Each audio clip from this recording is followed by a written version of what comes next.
Imaginez demain matin avec des sirènes et des gros titres rouges, Troisième Guerre mondiale. Vous sentez le pouls dans vos tempes, l'angoisse de protéger votre famille, l'incertitude déchirer vos certitudes. Tu n'es pas le seul, nous partageons tous ce nœud à l'estomac lorsque le monde est ébranlé. Mais là, au milieu du bruit et de la peur, se trouve une clé ancestrale, capable de transformer le chaos en clarté. Dans cette vidéo, vous découvrirez la réponse stoïque, une carte pratique pour respirer, penser et agir avec détermination alors que tout brûle à l'extérieur. Oui, la douleur est réelle, mais aussi la puissance que vous pouvez éveiller aujourd'hui. Rejoignez-nous et voyons ensemble que même si la guerre éclate demain, votre esprit peut devenir le refuge le plus sûr de la planète. Avant de commencer, abonnez-vous à la chaîne et activez la cloche.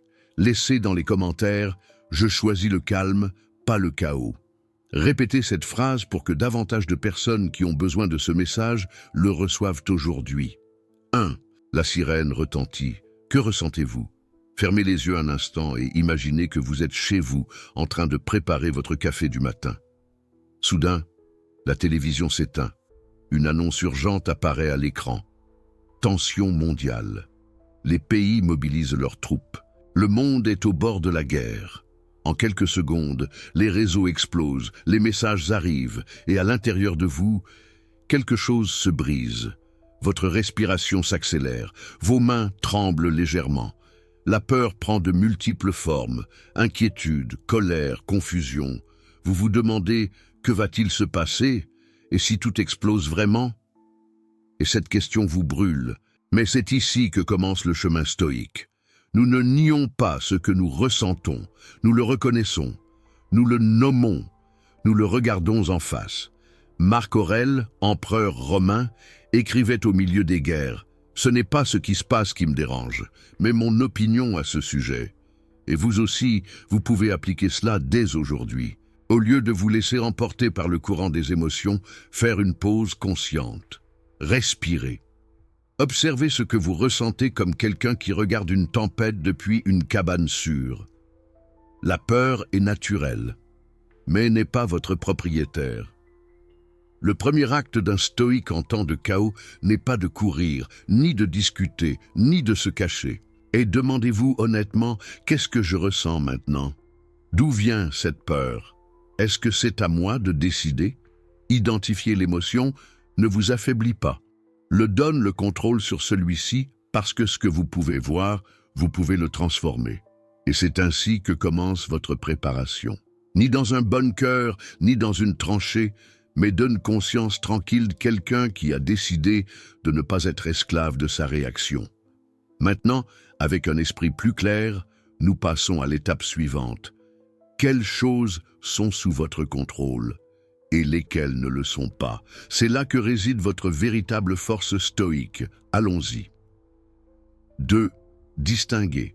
Est-ce que cela dépend de moi ou pas? Après avoir reconnu la peur, l'étape suivante est essentielle. Discerner. Au milieu du chaos, la pire chose à faire est de tenter de contrôler l'incontrôlable. C'est comme essayer d'arrêter une tempête en criant. On s'épuise et on n'arrive à rien. C'est pourquoi le stoïcien divise le monde en deux parties, ce qui dépend de moi, ce qui ne dépend pas de moi. Est-ce à vous de décider si les pays entrent en guerre? Non. Est-ce à vous de décider si les autres réagissent avec haine ou folie? Ni l'un ni l'autre. Mais cela dépend de vous. Comment tu réagis? C'est à vous de décider quoi tu penses, lequel tu dis, lequel vous choisissez de nourrir votre esprit, vos actions, vos valeurs, votre personnage. C'est entre vos mains. Et c'est là que commence votre véritable pouvoir. Épictète l'a dit sans détour. Il y a des choses qui dépendent de nous et d'autres qui ne dépendent pas de nous. Et le bonheur consiste à se concentrer uniquement sur les premières. Vous voyez comme cela change tout?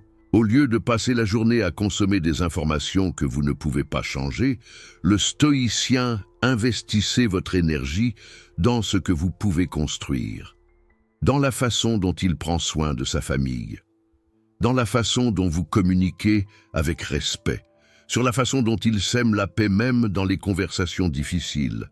C'est comme être sur un bateau en pleine tempête. Impossible de calmer la mer, mais on peut diriger le gouvernail.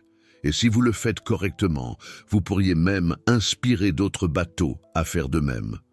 Voulez-vous changer le monde? Commencez par ne laissez pas le monde vous changer.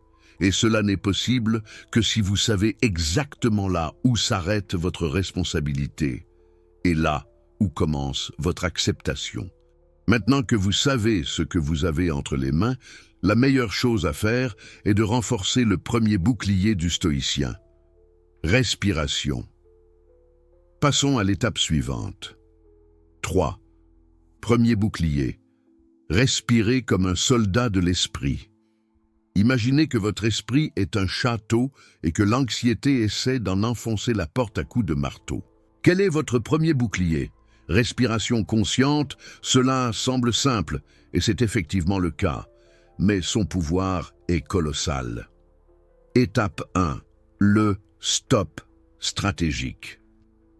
Dès que vous remarquez que votre cœur s'emballe ou que vos pensées s'accumulent, arrêtez physiquement si vous le pouvez, asseyez-vous ou appuyez-vous contre un mur. Ce geste envoie un message à votre corps. Nous sommes suffisamment en sécurité pour faire une pause. Étape 2, le rythme 4-2-6. Inhaler compter par le nez 4.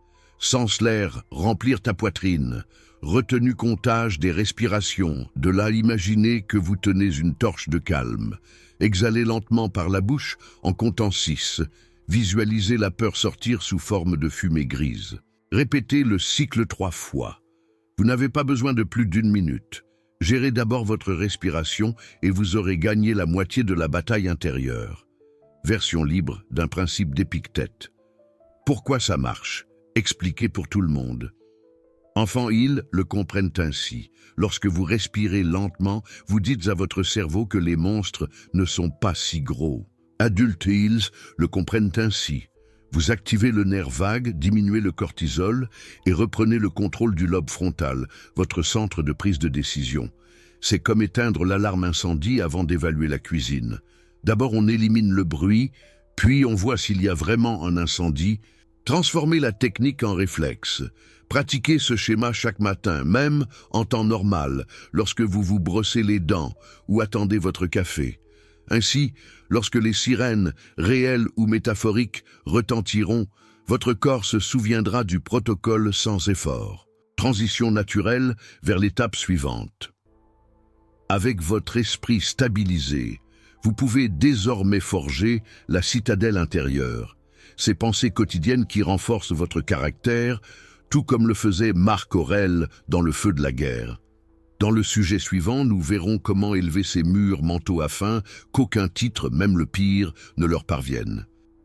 Si ce contenu vous aide, aimez et partagez cette vidéo. En vous abonnant, vous apprenez non seulement, vous devenez un exemple de sagesse au milieu du chaos. 4. La citadelle intérieure ne tombe pas sous les bombes. Maintenant que vous avez appris à respirer, il est temps de lever le vrai bouclier, votre esprit discipliné, la citadelle intérieure. Cette force n'est ni de pierre, ni d'acier, ni d'armes. Elle est le fruit de pensées réfléchies, de principes solides et de décisions conscientes. Et voici le plus puissant. Personne ne peut le détruire sans votre permission. Marc Aurèle, empereur de Rome, écrivit ses méditations au milieu du chaos. Guerre, trahison, épidémie, et pourtant lorsqu'on ouvre un de ses livres, on n'y trouve pas le désespoir. On y trouve la sérénité. Pourquoi? Parce qu'il comprenait que la bataille la plus importante ne se déroule pas à l'extérieur, mais à l'intérieur. Qu'est-ce qu'une citadelle intérieure? C'est votre espace mental où réside ce que vous êtes réellement. Votre personnage, vos valeurs, votre capacité à choisir la vertu plutôt que la réaction. Vous risquez de perdre des commodités, de l'argent, de la réputation, mais si vous gardez votre citadelle, tu es toujours invincible. Épictète l'a dit clairement. Tant que vous gardez votre volonté en harmonie avec la nature, personne ne peut vous faire de mal. Comment le construire? Avec de petits gestes quotidiens, comme quelqu'un qui pose brique après brique, 5 minutes de réflexion le matin, demandez-vous de quelle vertu vous avez besoin aujourd'hui. Patience, courage, tempérance, courte lecture stoïque. Une phrase de Sénèque peut changer votre journée plus qu'une heure d'actualité. Visualisez les défis. Imaginez mentalement une mauvaise journée et visualisez-vous en train d'agir avec dignité. Ce n'est pas de la théorie, c'est de la pratique. Et comme tout muscle, plus vous l'exercez, plus il devient fort. Pourquoi est-ce important en temps de guerre? Parce que si tout s'écroule demain et que tu n'as pas cette force mentale, tu paniqueras. Tu seras paralysé. Tu seras emporté par le courant. Mais si vous avez déjà construit votre citadelle, vous agirez dans le calme et non dans le chaos. Et cela, au milieu du désastre, peut vous sauver et sauver les autres. Transition vers le sujet suivant. Vous savez déjà comment protéger votre esprit. Il est maintenant temps de choisir ce que vous autorisez à y entrer. Parce qu'il ne s'agit pas seulement de résister aux attaques, mais de filtrer le bruit du monde et nourrissez votre moi intérieur de sagesse. Ce sera notre prochaine étape. 5. Filtrez le bruit, recherchez la sagesse. Maintenant que votre citadelle intérieure est érigée, vous devez surveiller le porte d'entrée, imaginez votre esprit comme un jardin. Si vous laissez passer la moindre graine, les mauvaises herbes pousseront bientôt et étoufferont les fleurs. En temps de crise, le bruit, rumeurs, gros titres sensationnels, chaînes paniquées, peut vous envahir à la vitesse d'une épidémie. La surcharge d'informations est un poison émotionnel. Les stoïciens de l'Antiquité n'avaient pas de réseaux sociaux, mais ils mettaient en garde contre la perte de temps en ragot. Aujourd'hui, ce danger est multiplié. Chaque notification promet l'urgence, chaque vidéo annonce une catastrophe. À tout consommer, on finit épuisé et paralysé. Votre jardin va s'assécher. Le régime mental stoïque. Règle du 1 pour chaque heure d'actualité, consacrez au moins 1 heure à la philosophie, à la nature ou à l'art. Cela équilibre le poids émotionnel et entretient votre sens critique. Sources vérifiées. Consultez uniquement des sources vérifiées et évitez de transmettre des messages dont vous ignorez l'origine. Épictète dirait « N'affirmez pas ce que vous n'avez pas examiné ». Moment de silence. Prévoyez des moments de votre journée sans écran. Marchez, respirez, observez votre environnement. Le silence est source de clarté. Recherchez la sagesse, pas la confirmation des peurs. Lisez une lettre de Sénèque sur la tranquillité de l'âme. Écoutez un podcast qui explique l'histoire avec perspective, sans alarmisme. Parlez à quelqu'un de calme et prêt à construire, pas à enflammer. Ce faisant, vous transformez votre esprit en une bibliothèque ordonnée et non en un dépotoir de données toxiques. Une information correcte est un pouvoir. Une information incorrecte est un poids mort. Pratique. Imaginez que vous voyez un titre « Conflit nucléaire imminent ». Avant de partager, vérifiez la source. Question. Est-ce que cela m'aide à agir de manière vertueuse ou est-ce que cela me fait juste peur? Si cela ne propose pas d'action concrète ou ne provient pas d'une source fiable, laissez tomber. C'est aussi simple que ça. Transition vers le sujet suivant. Maintenant que vous contrôlez ce qui entre, il est temps de vous entraîner. Comment vous réagissez à la pénurie et à la perte? Car un cœur préparé ne craint pas la famine. Il la répète d'avance. Dans la rubrique suivante, vous apprendrez comment pratiquer l'austérité volontaire afin qu'aucune véritable carence ne vous surprenne. 6. Pratiquez la rareté aujourd'hui pour ne pas avoir peur de demain. Imaginez un musicien qui pratique ses gammes tous les jours pour ne pas être désaccordé au concert. Le stoïcien fait de même avec pénurie volontaire. Répétez le manque dans les moments de calme, afin que, si un jour les ressources viennent à manquer, votre esprit sache déjà la partition et ne se désaccorde pas dans la panique. Exercice du pain et de l'eau.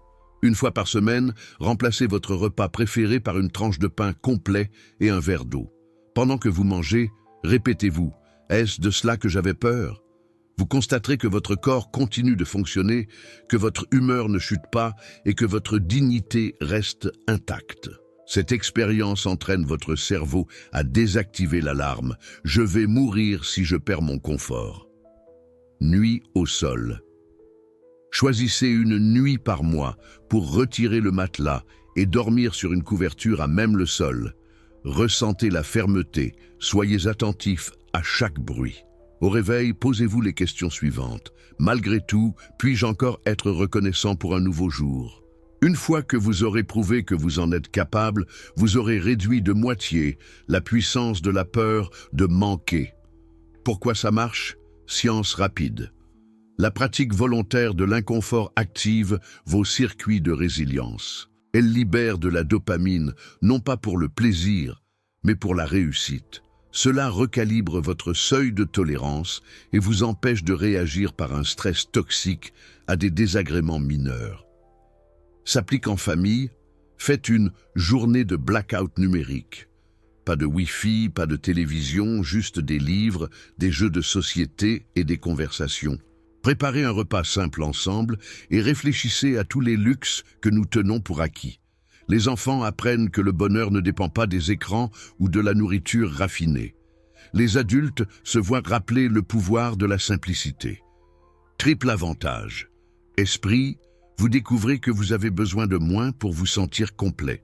Corps, vous vous adaptez à différentes conditions sans vous effondrer. Personnage, vous gagnez en confiance. Si j'ai déjà connu la pénurie et que j'y ai survécu, je peux y faire face à nouveau. Sénèque l'a résumé ainsi. Pratiquez la pauvreté afin que, lorsque le jour viendra, il ne vous surprenne pas. Et ce jour peut être demain ou jamais, mais la force que vous acquérez vous servira toujours. Transition vers le sujet suivant. La pénurie étant maîtrisée, il est temps d'accepter le destin tel qu'il se présente, sans abandonner, mais sans combattre l'inévitable. C'est l'essence même des Amor Fati, notre prochaine étape. 7. Amor Fati, acceptez votre destin sans abandonner. Vous avez entraîné votre esprit, filtré le bruit et pratiqué la rareté. Vient maintenant le test philosophique ultime. Aimer ce qui arrive, pas seulement le subir. Amor Fati, cela signifie regarder les événements, bons ou terribles, et dire « Cela fait partie de mon chemin, j'en ferai mon allié ». Le feu qui transforme tout. Imaginez un grand feu de joie. Si vous y jetez des ordures, elles brûlent. Si vous y jetez de l'or, il fond et le purifie. Le stoïcien devient ce feu. Toute circonstance nourrit votre vertu guerre, perte ou triomphe. Tout fond dans le même creuset et émerge comme un caractère tempéré. Marc Aurèle l'a écrit pendant la peste antonine. Les événements n'entravent pas votre âme. Les obstacles sont la matière de votre action. En d'autres termes, la vie ne conspire pas contre vous, conspire pour vous entraîner. Exercice pratique, la graine et le rocher. Pensez à un événement difficile que vous craignez, par exemple une guerre, une perte d'emploi. Écrivez-le sur un morceau de papier, ma peur. Dessinez une pierre sur une graine. Cette pierre représente le problème. La graine, votre vertu. Ci-dessous, complétez.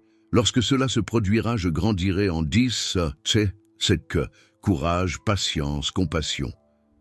Vous visualisez donc que la pression n'écrase pas la graine, l'oblige à s'enraciner plus fortement. Aimer, ce n'est pas abandonner. Accepter le destin ne signifie pas la passivité. Cela signifie utiliser chaque carte que la vie vous distribue pour jouer magistralement. Si la guerre éclate demain, vous aimerez le défi car il vous pousse à servir, à protéger, à diriger, non pas parce que vous désirez la douleur, mais parce que tu sais comment le transformer en service.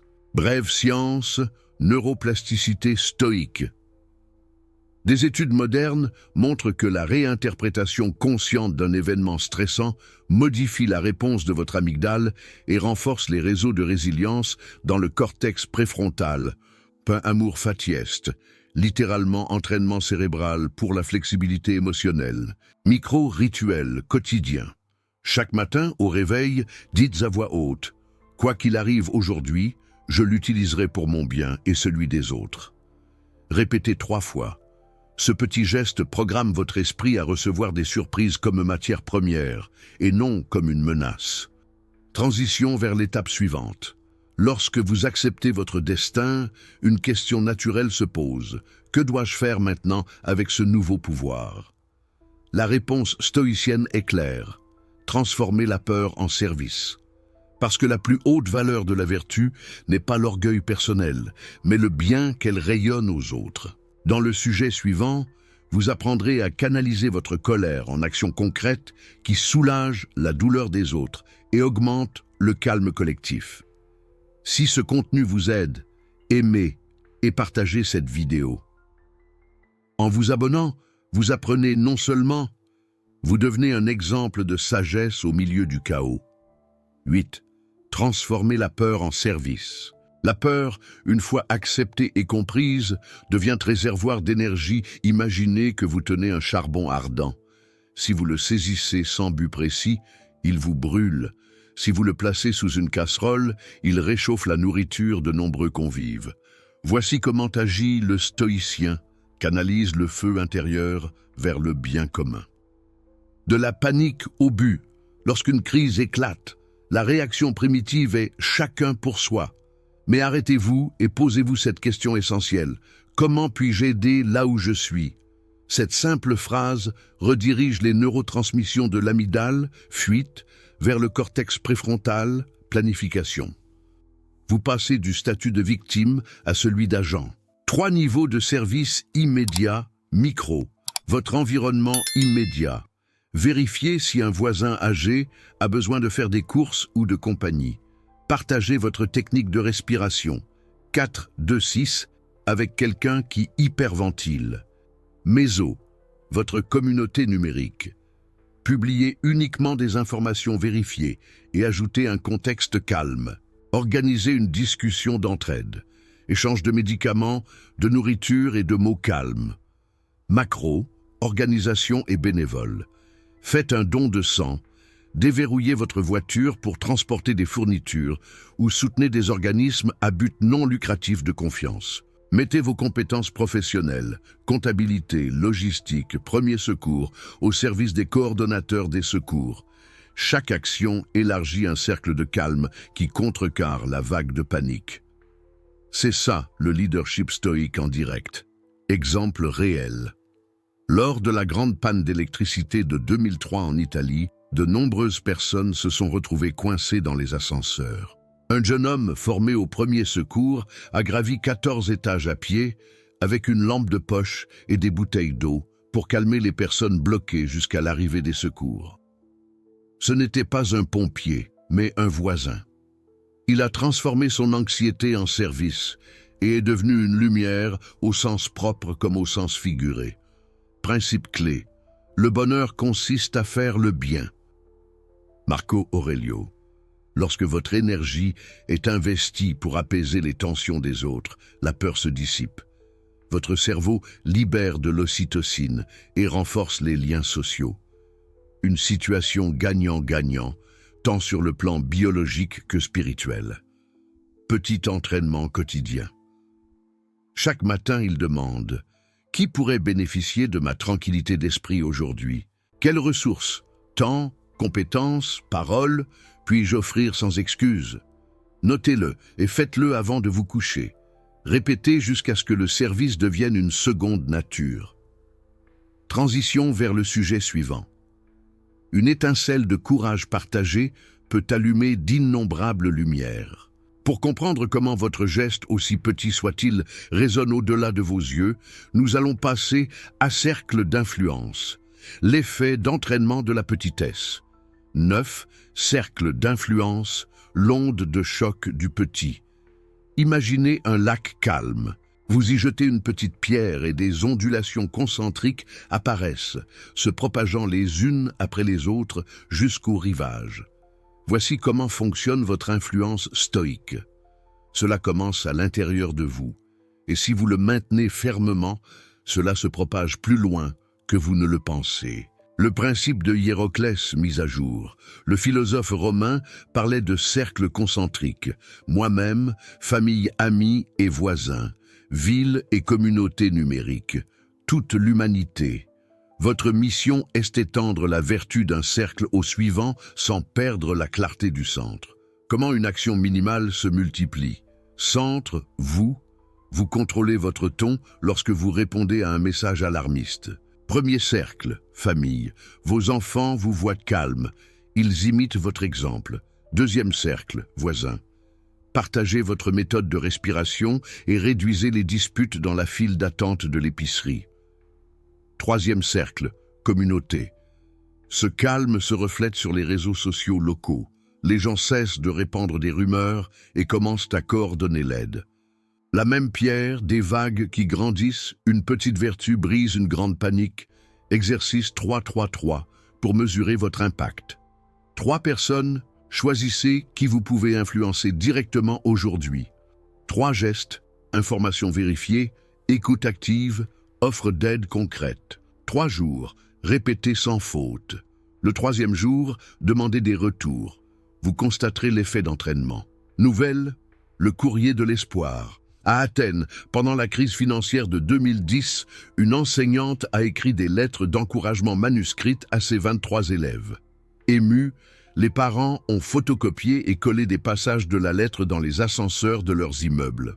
Quelques semaines plus tard, l'initiative est devenue virale et la campagne « Messages qui nourrissent » a vu le jour, distribuant de la nourriture et des lettres de motivation aux familles sans emploi.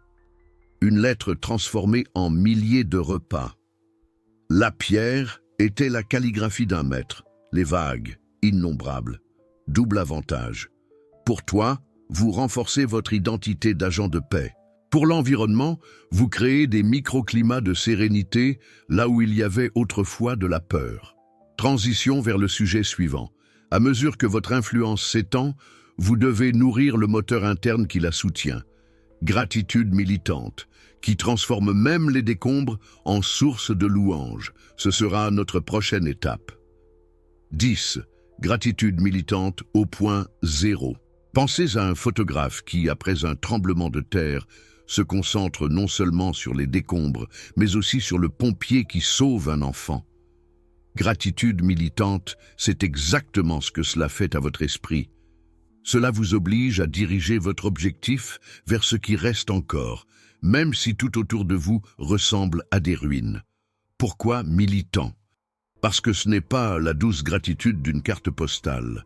C'est une décision de combat. Vous sortez chaque jour en tant que soldat de conscience et recherchez activement ce pourquoi il vaut la peine d'être reconnaissant, même si cela est couvert de poussière et de peur.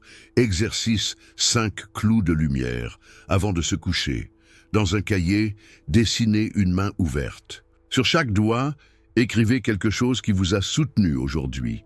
De l'eau propre, un câlin, une idée utile, un rayon de soleil, votre propre souffle. Lisez la liste à voix haute et, après chaque élément, dites « Cela m'accompagne toujours, quoi qu'il arrive ». Ce faisant, vous fixez des pointes lumineuses sur les murs intérieurs de votre citadelle. Le lendemain, ces pointes brillent lorsque l'obscurité tente d'entrer. La science en phrase simple. Nommer des choses positives libère de la dopamine et de la sérotonine, des neurotransmetteurs qui équilibrent la réponse au stress. C'est comme si votre cerveau remettait son casque après une collision frontale. Métaphore du rocher creux. Imaginez une roche fendue de l'intérieur et conservant sa forme. Si vous l'éclairez, vous verrez du quartz scintiller dans la fissure. Vos pertes ouvrent des brèches où la gratitude révèle des trésors sans la fissure. Vous ne les auriez jamais vus. Exemple réel. Après le passage de l'ouragan, Maria à Porto Rico, une famille sans abri a trouvé refuge chez des voisins qu'elle connaissait à peine. Chaque soir, ils écrivaient sur un bout de papier « Merci d'avoir dîné ensemble aujourd'hui ». En 2 mois, les papiers ont recouvert un mur. Ce mur est devenu une fresque communautaire, puis un centre de distribution alimentaire. La gratitude était un ciment qui se reconstruisait plus vite que n'importe quel don. 72 heures d'affilée. Pour les 3 prochains jours, notez 5 clous de lumière chaque nuit. Partagez au moins un message avec quelqu'un d'autre, un message, un appel. Regardez comment votre langue change et avec elle, l'atmosphère de votre maison. Transition vers le sujet suivant. Avec un cœur renforcé par la gratitude, il est temps de aiguiser l'épée mentale. Tenez un journal de campagne qui transforme chaque expérience en leçon concrète. Ce sera notre prochaine étape. 11. Journal de campagne. Aiguisez votre épée mentale. Un soldat n'entre jamais 2 fois dans la même bataille avec une épée émoussée. Au contraire, il la vérifie, la nettoie et l'aiguise. Votre esprit a besoin des mêmes soins. Le journal stoïque, c'est cet atelier où votre expérience quotidienne devient acier poli. Pourquoi écrire? Démêler le chaos. Les idées qui tourbillonnent dans votre tête descendent sur le papier et prennent forme, comme des soldats alignés. Révèle des modèles. En relisant, vous découvrez les points faibles où la peur vous dominait et les moments où votre vertu brillait. Renforce l'identité. Chaque ligne écrite est un rappel tangible de qui vous avez choisi d'être. Marc Aurèle a écrit pour lui-même et non pour l'histoire. Pourtant, ses notes personnelles continuent de nous éclairer 2000 ans plus tard. Votre carnet pourrait être léger pour un autre demain. Méthode 3D. Télécharger, discerner, décider. Télécharger 5 minutes. Notez sans filtre tout ce qui vous a touché aujourd'hui. Ce titre m'a dérangé. L'appel de ma sœur m'a réconforté. Je me suis senti fier d'avoir aidé Juan. Discerner 3 minutes. Avec 2 couleurs, soulignées, vert, action sous votre contrôle. Rouge, les choses échappent à votre contrôle. Décider 2 minutes. Complétez la phrase. Demain, je choisirai de pratiquer Wiki Pass quand Wiki Pass se produira. Exemple. Demain, je choisirai de faire preuve de patience lorsque les nouvelles interrompront mon travail. En 10 minutes, vous aurez transformé une journée déroutante en plan stratégique. Science simple. L'écriture manuscrite active l'hippocampe et renforce la mémoire contextuelle. Ainsi, votre cerveau mémorise la leçon associée à l'émotion correspondante et la retrouve plus précisément lorsque vous en avez besoin. Exemple réel. Pendant la pandémie de 2020, une urgentiste a rédigé 2 chroniques chaque soir. Gain de calme et perte de contrôle. Elle a découvert que même dans les pires gardes, il y avait toujours au moins un acte d'humanité à retenir. Ce journal est devenu une conférence TED sur la résilience et a inspiré des milliers de professionnels de santé. Intégration avec les sujets précédents. Respiration stabilise l'émotion.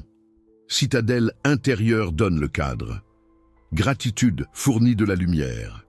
Agenda forge l'épée qui tranche la confusion et transforme l'expérience en sagesse. Transition vers le sujet suivant. Une épée tranchante et puissante. Mais entre les mains d'une armée unie, elle vaut 1000 fois plus. Dans la prochaine étape, nous formerons espèce de phalange stoïque, la communauté de vertu qui vous soutient et multiplie votre influence. Si ce contenu vous aide, aimez et partagez cette vidéo. En vous abonnant, vous apprenez non seulement, vous devenez un exemple de sagesse au milieu du chaos. 12. Vous ne combattez pas seul. Formez votre phalange stoïque. Un seul bouclier peut résister à un coup, mais 10 boucliers réunis forment un mur mobile. Voici comment les soldats spartiates combattaient, phalange épaule contre épaule. Chaque guerrier protégeait non seulement son corps, mais aussi le flanc de son camarade. Dans la guerre interne et potentiellement externe, votre vertu est renforcée également, lorsqu'il est aligné avec la vertu des autres.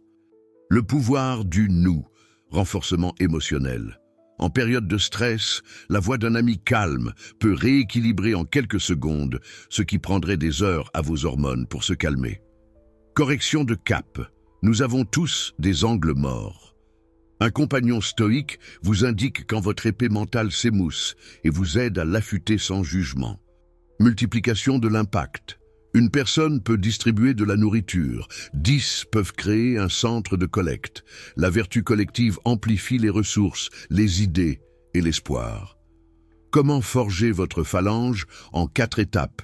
Identifiez vos alliés. Recherchez des personnes qui apprécient le calme, la vérité et le service, pas nécessairement des experts en philosophie. Il peut s'agir d'un voisin, d'un collègue, d'un ami éloigné avec qui vous communiquez par visioconférence. Accord de principe. Définissez 3 règles claires. Communication respectueuse. Information vérifiée avant partage. Engagement d'entraide en cas de crise. Ce petit pacte remplace la confusion par un objectif. Rituel hebdomadaire de bouclier levé. Réunissez-vous, en personne ou virtuellement, tous les 7 jours pour partager les victoires de la vertu. Confessez vos défis sans honte. Planifiez une action de service commune. Faire un don, enseigner, nettoyer les espaces publics. Canal d'urgence. Créer un groupe de messagerie dédié aux alertes réelles. Ainsi, lorsque la sirène retentit, vous saurez à qui vous adresser et éviterez une surcharge d'informations non filtrées. Histoire exemplaire. Le réseau de lanternes au Japon. Après le tremblement de terre de 2011, un groupe d'habitants a formé le réseau des lampes de poche. Chaque soir, au même moment, ils allumaient tous une lampe de poche depuis leur balcon. C'était un signe de sécurité mutuelle. Je suis toujours là, vous n'êtes pas seul. Cette simple lumière s'est propagée dans plusieurs quartiers, a coordonné la distribution de l'eau et a réduit les pillages à presque 0. Une phalange de lumière dans l'obscurité. Bénéfice neurologique. Interagir avec un groupe de soutien libère de l'ocytocine, une hormone qui module le stress et renforce la mémoire sociale. En termes simples, la communauté vaccine votre système nerveux contre l'hystérie de masse. Micro-défi de 48 heures. Envoyez un message à 2 personnes aujourd'hui pour leur proposer un mini-pacte stoïque. Planifiez la première réunion dans les 48 heures, même si elle ne dure que 10 minutes. Concluez l'appel par un engagement mutuel. Nous nous soutenons mutuellement. Transition vers le sujet suivant. Quand la phalange est ferme, votre exemple devient visible. L'étape suivante est de devenir phare, pas sirène, diffuser le calme plutôt que de semer l'inquiétude. Tel sera notre prochain objectif. 13. Soyez un phare, pas une sirène. Une sirène d'ambulance perce la nuit avec un cri strident et perçant. Sa mission est d'alerter, mais en même temps la panique augmente. Un phare, en revanche, reste silencieux. Il fait tourner sa lumière encore et encore, guidant les navires perdus sans bruit ni confusion. Le stoïcien choisit d'être un phare, pour éclairer la voie par l'exemple, et non pour ajouter plus de bruit au chaos. Principe clé. Le calme visible sauve plus que le bruit alarmiste. Sirène. Réagissez au moment avec un ton urgent. Cela répand l'adrénaline et la confusion. Cela fatigue l'auditeur et crée une dépendance à la panique. Phare. Répondez clairement et de manière cohérente. Rayonne de sérénité. Permet de prendre des décisions sereines. Inspire l'autonomie et le courage aux autres. Comment devenir un phare en 3 étapes? Surveillez votre ton. Avant de parler ou de publier, demandez-vous, est-ce que cela fournit une orientation ou simplement une alarme? Si la réponse est « alarme », réécrivez jusqu'à ce que la direction soit claire. Partagez des solutions, pas seulement des problèmes. Exemple, au lieu de dire « nous allons tomber en panne d'essence », dites « nous pouvons réduire nos déplacements en regroupant nos achats et en utilisant les transports partagés ». Maintenir un rituel de sérénité publique. Diffusez chaque matin sur vos réseaux une courte séance de respiration guidée. Affichez une pancarte sur votre porte d'entrée. Ici, on pratique le calme. Entrez et respirez. Les gens apprennent plus de ce qu'ils voient que de ce qu'ils entendent. Histoire inspirante, le bibliothécaire silencieux. À Sarajevo assiégé, 1992-1996, un bibliothécaire ouvrait sa bibliothèque tous les jours, même si peu de livres étaient restés intacts. Il allumait une simple lampe à la fenêtre. Il ne faisait pas de discours. Il laissait simplement la porte ouverte. Bientôt, enfants et adultes entraient pour lire, étudier ou simplement se réfugier du vacarme. Cette lumière constante devint le symbole d'une normalité possible. Un phare qui ne faisait aucun bruit, mais qui guidait des milliers d'âmes. Effet neuro-émotionnel. Voir une personne calme active, les neurones miroirs du cerveau de l'observateur liés à la régulation émotionnelle. En termes simples, Ta tranquillité est contagieuse, tout comme un bâillement, mais avec des effets bénéfiques sur la réduction du cortisol. Micro-défi de 24 heures. Aujourd'hui, dans votre entourage le plus proche, détectez un moment de tension, ligne, discussion, rencontre. Au lieu de réagir, baissez la voix et posez une question constructive. Quelle solution pouvons-nous essayer ensemble maintenant? Observez comment l'atmosphère change et enregistrez les résultats dans votre journal de campagne. Transition vers le sujet suivant. Lorsque votre lumière est allumée et que d'autres suivent, la question ultime se pose. Si je ne me réveille pas demain, quel héritage restera-t-il de moi? L'étape suivante nous amènera à réfléchir à cet héritage et à vivre chaque jour avec l'urgence calme de quelqu'un qui souhaite laisser une marque de vertu. 14. Pensez à votre héritage si demain n'arrive pas. Imaginez qu'un médecin vous remette une lettre timbrée à la date du jour et vous dise « Ouvre-le demain à l'aube ». Mais en quittant le bureau, vous réalisez que l'aube pourrait bien ne pas se lever pour vous. Ce vertige, cette conscience des limites, est l'outil stoïque qui vous permettra de forger votre héritage, en marbre, pas en sable. Le miroir de la dernière heure. Posez-vous la question et répondez par écrit. Si c'était mon dernier jour, quel acte de vertu voudrais-je laisser comme signature? Qui se souviendra de ma voix d'encouragement quand je ne pourrai plus parler? Quelles valeurs ai-je plantées qui pourront s'épanouir lorsque je ne les arroserai plus? Ces questions ne vous dépriment pas. Réveillez-vous, comme une lanterne allumée au milieu de la nuit, ils éclairent le chemin vers ce qui compte vraiment. Exercice, 24 heures d'importance radicale. Étape 1. Agenda symbolique. Planifiez votre journée comme si c'était la dernière.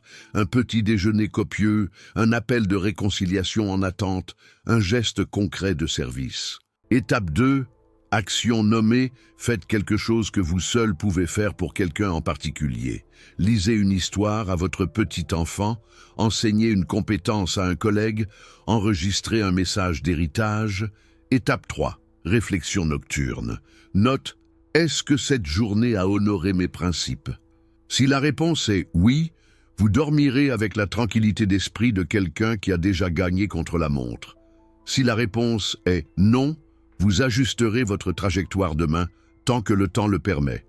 Répéter ce rituel ne tue pas la spontanéité, tuez la trivialité. Raison neurophilosophique.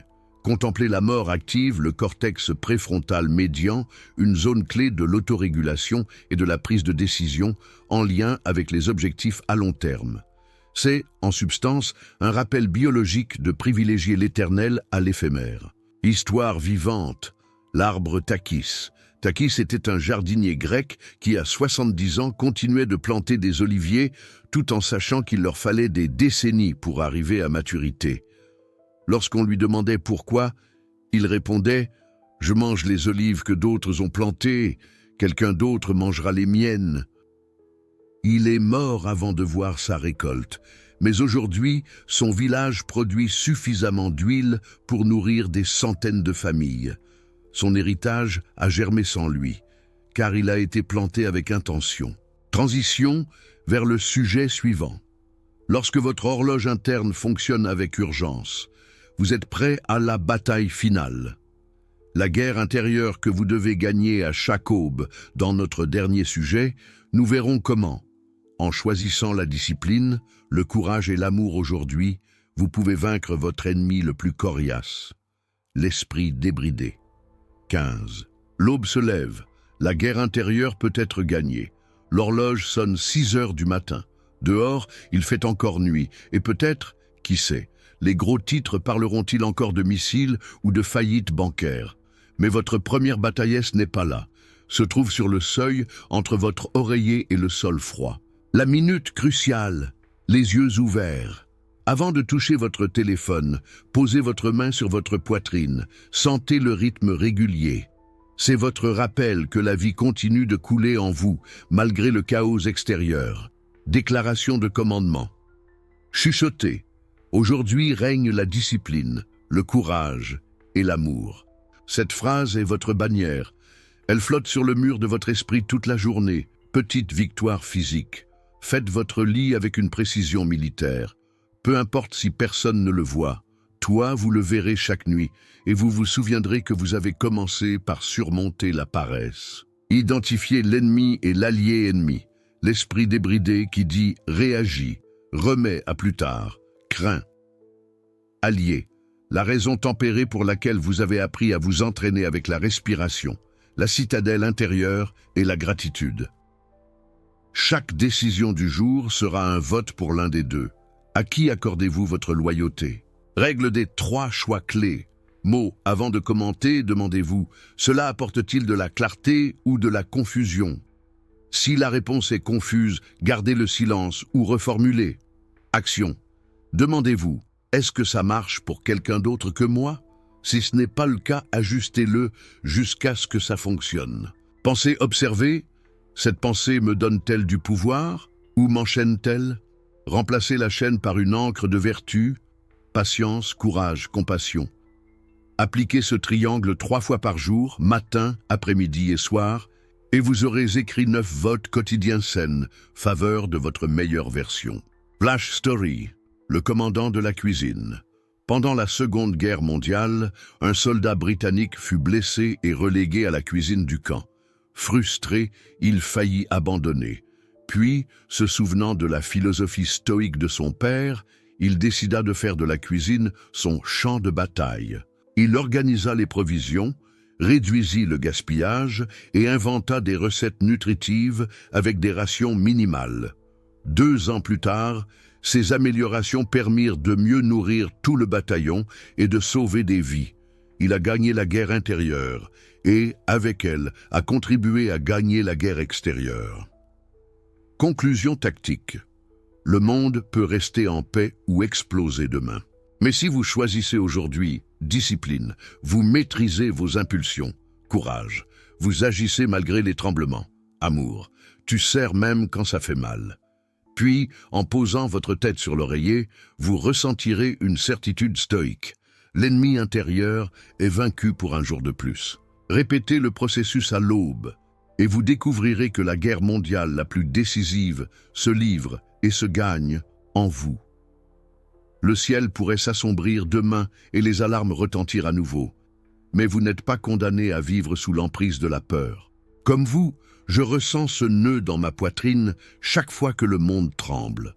C'est pourquoi je sais combien il est douloureux d'imaginer ces enfants demander « Sommes-nous en sécurité ?»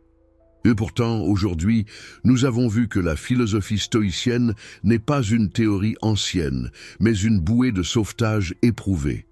Respirez, rassemblez vos pensées et faites de chaque minute un choix de courage et de compassion.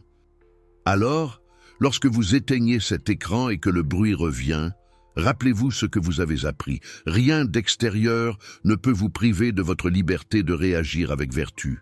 Saisissez cette clé et libérez votre force intérieure. Partagez-la avec ceux qui tremblent à vos côtés, car la guerre n'aura peut-être jamais lieu, ou peut-être qu'elle viendra.